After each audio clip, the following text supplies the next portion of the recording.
पावसाचे दिवस होते. धुवाधार पाऊस पडत होता. नद्या नाले ओसंडून वाहत होते. ते पूर यायचे दिवस होते. सातारा जिल्ह्यात एक छोट्याशा आडगावात मी निवृत्त होण्याआधी काही जमीन विकत घेऊन ठेवली होती. मनात होतं की आपण रिटायर झाल्यावर तिथे आपल्यासारख्या लोकांसाठी एक वृद्धाश्रम बांधावं आणि त्यांच्याबरोबर उर्वरित आयुष्य आनंदात घालवावं. त्याचप्रमाणे मी या गावात म्हणजेच गावाच्या एका टोकाला माझ्या जागी शांतीधाम नावाचा वृद्धाश्रम बांधला होता. जमेल तेवढे समाजकार्य करावे आणि त्यापेक्षा आपले उर्वरित आयुष्य एकटेपणाने किंवा उदासपणे न घालवता आपल्यासारख्या 4 लोकात राहून घालवावे, हा त्यामागचा मुख्य उद्देश होता. पण अनुभवातून एक गोष्ट लवकर लक्षात आली होती की आपल्याला वाटतात तेवढ्या गोष्टी सोप्या नाहीत. हा आश्रम चालवताना अनेक प्रश्न हाताळावे लागत होते. लाईट जाणे, पाण्याचे प्रश्न, ड्रेन गेज, भाजीपाला, राहायला आलेल्या लोकांचे राग रुसवे, हेवे देवे, आवड निवड आणि सगळ्यांनासाठी लागणारा पैसा. या व्यतिरिक्त आणखी एक मोठा प्रश्न होता, तो म्हणजे माणसं टिकून ठेवण्याचा. इथे कामासाठी असलेली माणसं अगदी स्वयंपाक करण्यापासून ते धुणी भांडी, झाडलोट, स्वच्छता अशा छोट्या गोष्टींसाठी लागायची. पण ती इथे मिळत नव्हती. आपल्या देशात उदंड जनता आहे. हाताला काम नाही, पण कुणालाही कष्टाचं काम नको असतं. व्हाईट कॉलर जॉब सर्वांना हवा असतो. हलकी कामे करायला लाज वाटते, भले उपाशी मरतील. कालचा आपल्याला अचानक 3 बायका काम सोडून गेल्या. स्वयंपाक करणारी मुख्य आणि तिच्या हाताखालच्या दोघी. कारण काय की तिघांचे आपापसातील भांडणं. ती माझ्यावर अधिकार गाजवते, ती अतिशहाणी आहे, वगैरे वगैरे. असं तिघी आपलं सामान आवरून निघून गेल्या. जाताना पुन्हा मला दमदाटी करून गेल्या. 3 तारखेला येऊन पगार घ्यायला, तेव्हा पाकिट तयार ठेवा, आम्हाला पुन्हा यायला लावू नका. मी अगदी काकुळतीने म्हणालो, हो मॅडम, अशीच आपण तिघींची आज्ञा. वाटलं तर परत या. राग शांत झाला की तुमच्यासाठी दारं उघडी आहेत. पण तिघी ऐकण्याच्या मनस्थितीत नव्हत्या. आपल्या बॅगा सावरत मुसळधार पावसात बाहेर पडल्या. पावसाळा असल्यामुळे आश्रम बऱ्यापैकी रिकामा होता. 5-6 लोक सध्या राहायला. मी पुढचं दार बंद केलं तेव्हा रात्रीची 9 वाजले होते. पावसाची संततधार चालू होती. उद्या सकाळचा चहा, नंतर नाश्ता, जेवण याचं काय करायचं या विचारात मनात काहूर माजलं होतं. पाहू उद्याचं उद्या. मी मान झटकली तरी मन अस्वस्थ होतं. प्रश्न एका दिवसाचा नव्हता, तर दुसरं कोणी मिळेपर्यंतचा होता. देवाचं नाव घेऊन मी माझ्या खोलीत आलो. एक पॅग तयार केला आणि मस्त गजर लावून हळूहळू प्रॉब्लेम टेन्शनमधून बाहेर यायचा प्रयत्न करू लागलो. मला 2 मुलं होती. दोन्ही परदेशात सेटल झालेली होती. पत्नी 10 वर्षापूर्वीच माझ्या जीवनातून निघून गेली होती. त्यामुळे तसा मी एकटा जीव सदाशिव होतो. खरं तर पैशासाठी काही करायचं नव्हतं. तसा मी खूप जास्त पैसा राखून आजपर्यंत कोणाकडे हात पसरले नव्हते. पण तरी जर कधी गरज लागलीच तर माझ्या मुलांनी भरपूर देण्याची तयारी होती. 2 पॅक संपले, कळलंच नाही. 3रा पॅक घेताना नेहमीच्या सवयीप्रमाणे जाने दो जो होगा देखा जाएगा म्हणत हसलो आणि एका दमात 3रा पॅक घशातील उतरवला. सोबतीला खारे शेंगदाणे आणि काजू होते, ते तोंडात टाकले. उठलो, टीव्हीचं बटन दाबलं, रिमोट हातात घेतला आणि चॅनल फिरवणार तेवढ्यात पुढच्या मॅग्नेटवर बेल वाजू लागली. कोणीतरी बेल दाबून धरली होती. आलो थांबा, मी रागानेच ओरडलो. 3 पॅक पोटात गेले होते, त्यामुळे नाही म्हटलं तरी पावलं थोडी अडखळत होती. मेन गेटजवळ आलो आणि हात लावताच दाराची कडी थंडगार भासली. हळुवारपणे कडी दार आत ओढताच ते जोराच्या वाऱ्यासह माझ्या अंगावर कोसळलं आणि दारात एक तरुणी उभी होती. माझ्या हातात तिचे नाजूक हात सापडला आणि मी वेळेवर सावरलं. तिचं अंग माझ्या छातीशी घट्ट अडखळलं. दोघांचेही श्वास साखळदांड गुंफले गेली. तिच्या गालावर पाण्याचे थेंब माझ्या गालाला लागून एक विलक्षण गारवा जाणवला. मला भीतीचा आधार घ्यावा लागला. ती पूर्णपणे नक्षीकांत भिजलेली आणि थरथरत तिच्या केसातील पाणी माझ्या हातावर पडत होते. ती पडू नये म्हणून मी तिला अजून घट्ट मिठीत घेतले. तिचं शरीर माझ्या शरीराची इतकं जवळ आलं की तिच्या हृदयाची धडधड माझ्या छातीला जाणवू लागली. मी तिच्या पाठीमागचा भाग हाताने सावरत मोठ्या मिश्किलीने मेन गेट बंद केलं.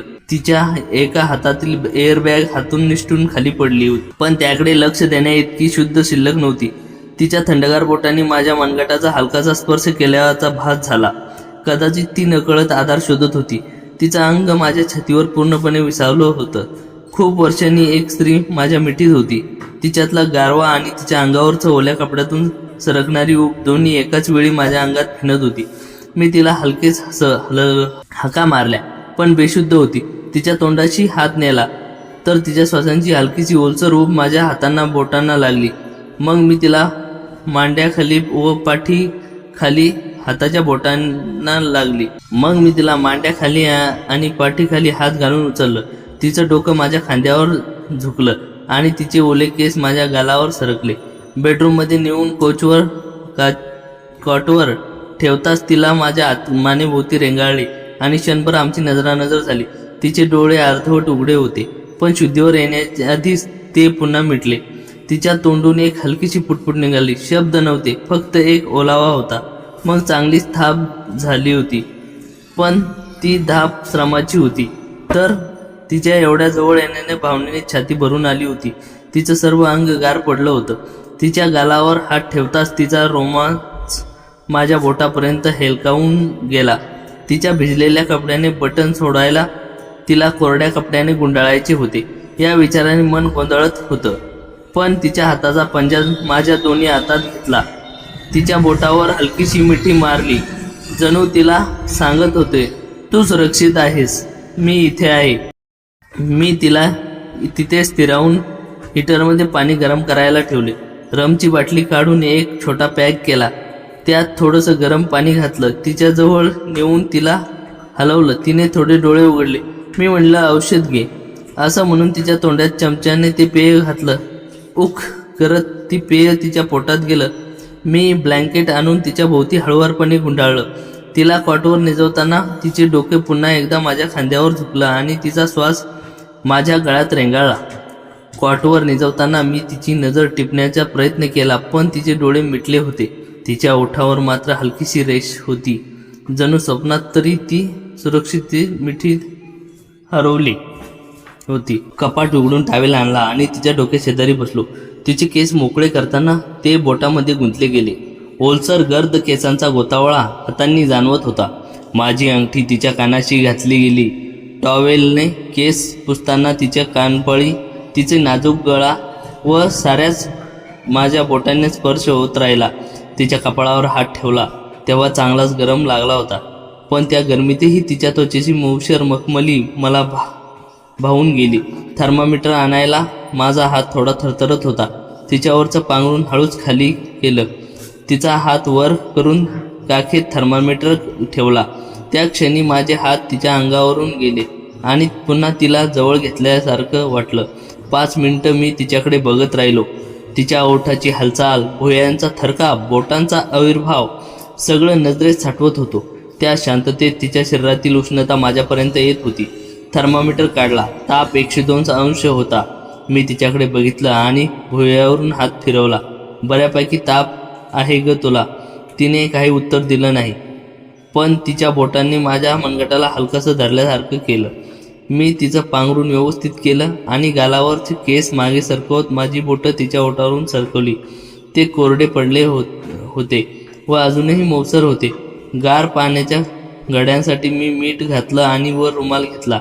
तिच्या कपाळावर पहिली घडी ठेवताच तिने हलकासा हुंदका दिला.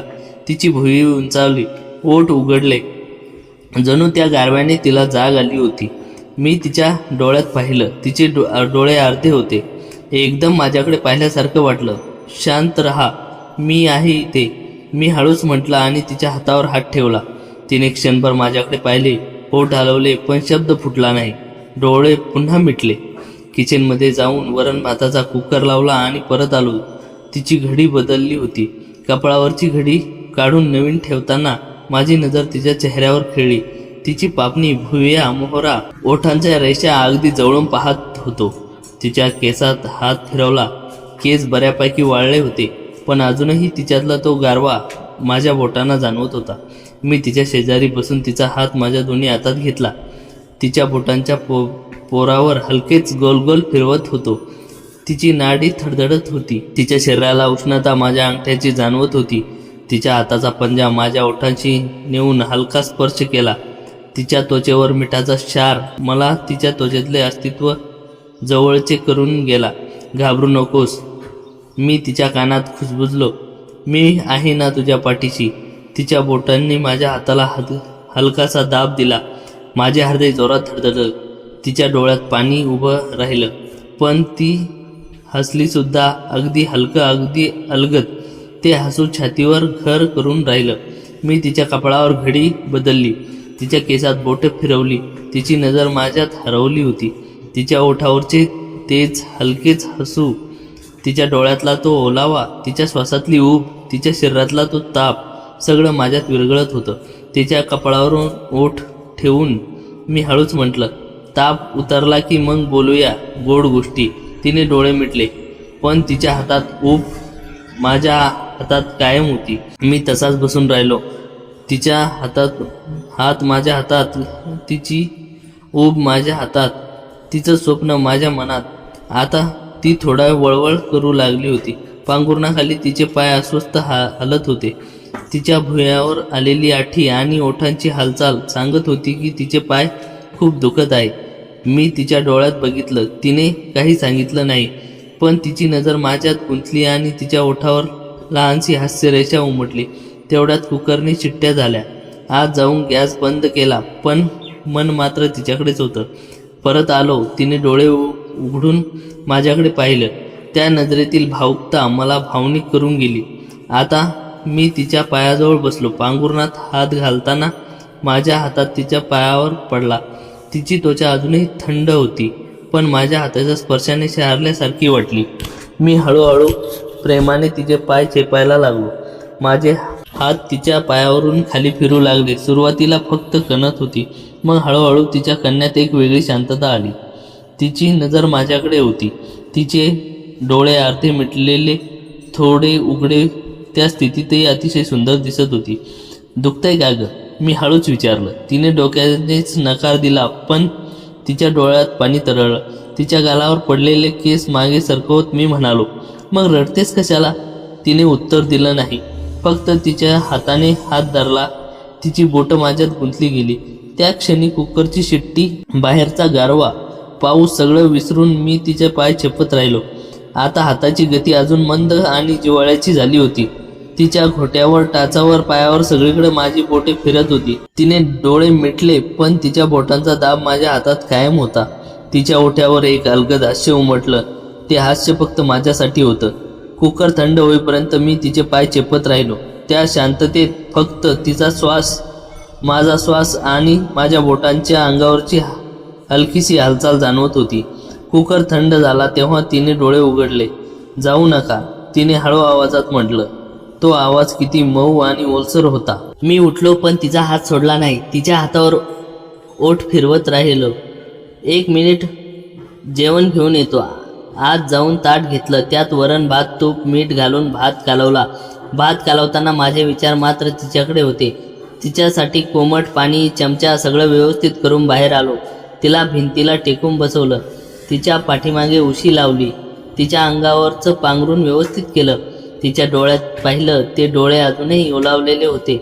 मी तिच्याजवळ बसलो. एका हाताने तिची हनवटी हलकीशी धरली आणि मग तिला भात भरवू लागलो. पहिला घास तिने घेतला आणि डोळे मिटले. जणू त्या तुपाच्या सुगंधात ती काहीतरी हरवून गेली होती. दुसरा घास देताना माझा हात तिच्या ओठांना लागला. तिचे ओठ मऊ आणि कोरडे पडले होते. तिने तो घास घेतला आणि माझ्याकडे पाहिले. तिच्या नजरेत कृतज्ञता होती, प्रेम होतं आणि आणखी काहीतरी होतं. तू जेवत नाही? तिने हळूवार विचारलं. आधी तू जेव. मी तिला पुन्हा घास दिला. ती खूप कौतुकाने माझ्याकडे पाहत होती. त्या नजरेत ओलावा माझ्या शिरत होता. तिच्या डोळ्यातून हळूच पाणी झिरपू लागलं. ते पाणी माझ्या अंगठ्यांनी पुसत मी म्हणालो, असं का रडतेस ग? मी आहे ना इथे. तिने हात वर करून माझा हात धरला. तिची बोटे माझ्या बोटात अशी गुंतली की ती सोडायला इच्छाच होईना. ती रडत होती, पण हसतही होती. तिच्या अश्रूंनी माझ्या ओठांना स्पर्श दिला. तिच्या गालावरचे, कपाळावरचे, डोळ्याशेजारचे अश्रू मी हळुवारपणे पुसत होतो. जेवून घे. मग मी पण जेवून तुझ्या शेजारी बसून. तिने हलकं डोकं हलवलं. त्या हसण्यातलं प्रेम, त्या नजरेतला विश्वास आणि ओठावर मुग्धता सगळं माझ्या आत साठत होतं. मी तिला प्रेमाने सगळा भात भरवून घेतला. प्रत्येक घासाबरोबर तिला थकवा हलका होत होता आणि माझ्यातही तिच्याबद्दल ओढ वाढत होती. शेवटी घास दिल्यानंतर मी तिच्या कपाळावर ओठ ठेवले. तिचे डोळे मिटले आणि तिच्या ओठावर एक समाधानाचं हास्य उमटलं. ते हास्य आयुष्यातील सर्वात सुंदर चित्र होतं. तिने माझा हात हातात घेतला. डोळे मिटले. तिच्या श्वासांची ऊब माझ्या बोटावर पडत होती. मी तिच्या शेजारी बसून राहिलो. तिचा हात माझ्या हातात, तिचे स्वप्न माझ्या डोळ्यासमोर. जेवण झाल्यावर तिला हात धुवायला पाणी दिलं आणि एका क्रोनिक गोळी दिली. जरा बस म्हणालो. तिची एअरबॅग उघडली तर सगळे कपडे आणि सामान भिजले होते. ती बॅग तशीच ठेवून आत काय करावं याचा विचार करू लागलो, कारण माझा एकाकी संसार होता. इथे स्त्रियांचे कपडे कुठून येणार? उठलो. माझे काही टी शर्ट आणि नाईट पॅन्ट काढून बघितल्या. त्यातील एक दोन तिच्यासाठी निवडल्या. आतल्या खोलीत तिची कहण्याचा आवाज आला. मी परत धावलो. तिने डोळे उघडले आणि खोल आवाजात विचारलं, मी कुठे आहे? मी तिच्या खांद्यावर थोपटलं. जरा अशीच बस, मी तुला कपडे देतो. माझी बॅग कुठे आहे? त्यात कपडे आहेत. हे बघ, तुझी बॅग अजूनही भिजलेली आहे. रात्रीपुरते माझे कपडे देतो. तो टी शर्ट आणि नाईट पॅन्ट घाल, मग सकाळी पाहू. तिने होकारार्थी मान हलवली. मी तिचे पांघरूण खांद्यापासून कमरेपर्यंत खाली सरकवले आणि टी शर्ट आणि अंगावर चढवला. मग नाईट पॅन्ट घालायला मदत केली. त्या सैल कपड्यांनी ती अतिशय सुंदर दिसत होती. आता मी तिच्यावरून नजर वळवली तर तिने माझा शर्ट ओढला. मी वळलो. ती फक्त म्हणाली, बाथरूम. मी तिला आधार देऊन उठवलं. तिच्या कॉटवरून पाय खाली सोडले. मग तिला सांभाळत उभं करून बाथरूमपर्यंत नेलं आणि आत सोडून बाहेर उभा राहिलो. पुन्हा तिने आवाज दिला. तिला आधार देत आणून कॉटवर आडवं केलं. या सर्व प्रकाराने मी दमलो होतोच, पण कमालीचा गोंधळूनही गेलो होतो. ही मुलगी कोण असेल, कुठून आली असेल आणि आपल्याकडे या मुसळधार पावसात कशी काय आली असेल? डोकं चक्रावून गेलो. उठलो. ग्लास काढला, पॅक भरला आणि टेबलवर ग्लास ठेवून खुर्चीवर बसलो. एक पॅक झाल्यानंतर तिचेच विचार मनात यायला लागले. मी पुन्हा पॅक भरला. 2 घोट घेतले आणि ग्लास संपवला. मनात आलं तिच्याकडे जावं, तिला जवळ घ्यावं, पांघरून बाजूला करून तिला घट्ट मिठी मारावी. किती दिवसांचा मी उपाशी आहे, मला त्याची आता जाणीव झाली. काय हरकत आहे? मी विचार करत कॉटजवळ आलो. माझ्या मनातली वासना झाली होती. मी तिच्या पांघरून हात लावून बाजूला केलं. ती अगदी जागी झाली आणि म्हणाली, बाथरूमला जायचंय, मदत कराल का? त्या एका शब्दाने एकदम भानावर आलो. जमिनीवर पाय टेकल्यासारखं झालं. तिचं पांघरून नीट केलं, तिला बसवलं. मग हळूच काखेत आधार देऊन तिला उभं केलं. बाथरूमपर्यंत आणलं. बाहेर थांबलो. मलाच माझीच प्रचंड लाज वाटली. एका असह्य स्त्रीचा फायदा घेऊन आपली भूक भागवण्याचा विचार मनात आला. लायकी आहे का आपली? लाज वाटते का? मी स्वतःलाच मनातल्या मनात शिव्या घालत होतो. तिने आतून दार ठोठावलं. मी दार उघडून तिला आधार देऊन पुन्हा कॉटवर आणून बसवलं. पाणी, ती म्हणाली. पाणी आणून तिला पाजलं व आडवं केलं. आता मी परत वळणार तितक्यात तिचा आवाज आला, अहो ऐका ना, माझ्यापासून दूर जाऊ नका ना, मला खूप भीती वाटते, माझ्या शेजारी झोपा. तिने थेट विनवणी केली. इतका वेळ काय काय वाईट विचार मनात येत होते आणि चक्क माझ्या शेजारी झोपायला सांगत होती. मी तिच्या शेजारी आडवा झालो. ती माझ्या आणखीन जवळ सरकली. मी तिच्या मिठीत शिरले. तिला झोप लागेपर्यंत मी पाय हलके चेपत होतो. सकाळी मला जाग आली, ती तिच्या हाकेमुळे. अहो साहेब, उठा ना, किती वाजले बघा. मी ताडकन उठलो आणि तिच्याकडे बघत राहिलो. तिच्या अंगावर जुन्या फॅशनचा सिल्वर पंजाबी ड्रेस होता आणि हातात चहाचा कप. मी खूप हसू आलं. ती ओरडली, हे काय? असं काय हसताय? काही नाही म्हणत मी तिच्या हातातला कप खाली ठेवला आणि म्हणालो, आता तू अगदी माझी पत्नी बसते आहेस. आणि तिला पटकन जवळ ओढलं. पण लगेच माझी चूक लक्षात आली. सॉरी म्हणत मी तिला दूर केला आणि खाली मान घातली. आता ती हसली आणि म्हणाली, इतकं सॉरी म्हणायचं आणि मनाला लावून घ्यायचं काही कारण नाही. मी तुम्हाला मनाने वरलं आहे. आता त्या नात्यात तुम्ही पत्नी म्हणा, मैत्रीण म्हणा, नाहीतर नोकरीण म्हणा, मला फरक पडत नाही. ती माझ्याजवळ आली आणि स्वतःहून माझ्या मिठीत शिरली. आणि म्हणाली, चला आटपा लवकर, तुमचे ज्येष्ठ सभासद नाश्त्यासाठी तुमची वाट बघत आहेत. तोंड धुवा, मी पुन्हा गरम चहा करून आणते. मी उठलो, तोंड धुतलं आणि चहा घेऊन आली. तो पिऊन दाढी आंघोळ करून आलो. पाठवर तिने टी शर्ट आणि जीन्स काढून ठेवली होती. कपडे चढवले, देवाला नमस्कार केला आणि बाहेर आलो. जेवायला जो छोटा हॉल होता तिथे आश्रमातील 4-5 मंडळी बसली होती. पाऊस उघडला होता आणि छान ऊन पडलं होतं. सर्वांना नमस्कार केला आणि खुर्ची ओढली. तेवढ्यात तिथले ज्येष्ठ सदस्य म्हणाले, सर, तुमची ही नात्यातील राधिका, हिवाला आधीच का नाही इकडं बोलवलं? इथल्या बायकांची रोजची भांडणं आणि आदळापट थांबली असती की, आणि किती छान वातावरण राहिलं असतं आपल्या आश्रमात. ती पातेल्यात पोहे घेऊन आली. मस्त वास सुटला होता. तिथे असलेल्या शांताबाई आजी पटकन उठल्या. अगं थांब, मी डिश भरते, तू खोबरं कोथिंबीर घेऊन ये. त्यांनी टेबलचा ताबा घेतला. राधिका आत गेली. खोबरं कोथिंबीर, लिंबू आणि चहाची किटली घेऊन आली. सर्वांनी हसत खेळत नाश्ता झाला. मी तिला आवरण्यात मदत करू लागलो तर ती नको नको म्हणत होती. राधिका, तुझं नाव खूप सुंदर आहे आणि तूही पण तशीच या आश्रमात सुवास दरवळणारी. हे बघ, माझं कौतुक पुरे झालं. ते काय रात्री करा. ती सहज बोलून गेली, पण लगेच तिच्या लक्षात आलं की तिने जीभ चावली. मी हळूच तिचा डोळा मारला आणि म्हणालो, बघूया, पण लाजत माझ्याकडे दुर्लक्ष केलं. हे बघा ही यादी. पाऊस उघडलाय, तोपर्यंत सामान आणि भाजी घेऊन या. एखादी कासलेली गृहिणी ऑर्डर सोडावी तशी मला ऑर्डर दिली. ओके मॅडम, हा बंदा तयार आहे, असं म्हणत मी पिशव्या घेतल्या. पाकिटात किती पैसे आहेत बघितले आणि गेट उघडून कार काढली. भाजी व किराणा सामान घेऊन बाहेर गाडीजवळ आलो तर तिथे जोशी काका उभे होते. जोशी काका या गावात जुने, जाणते आणि सर्वांना हवेसे वाटणारे व्यक्तिमत्व. राम राम भाऊ, तुमची गाडी पाहिली म्हणून थांबलो. तुम्हाला आश्रमात कामाला बायका हव्यात ना? माझ्या ओळखीत 2 जणी आहेत. कोणकोणत्या आहेत? तुम्ही त्यांची राहण्याची खाण्यापिण्याची व्यवस्था करणार असाल तर त्या यायला तयार आहेत. सध्या माझ्याकडे आल्या आहेत. माझ्या पत्नीच्या गावच्या आहेत. बघा जमलं तर. जोशी काका, अहो, आम्हाला कोणी ना कोणी हवंच आहे, पाठवून द्या.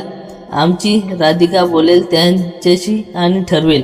मी इतक्या सहज आत्मविश्वासाने बोलून गेलो की मलाच माझं आश्चर्य वाटलं, पण मनाला एक प्रकारची खात्री पटली होती.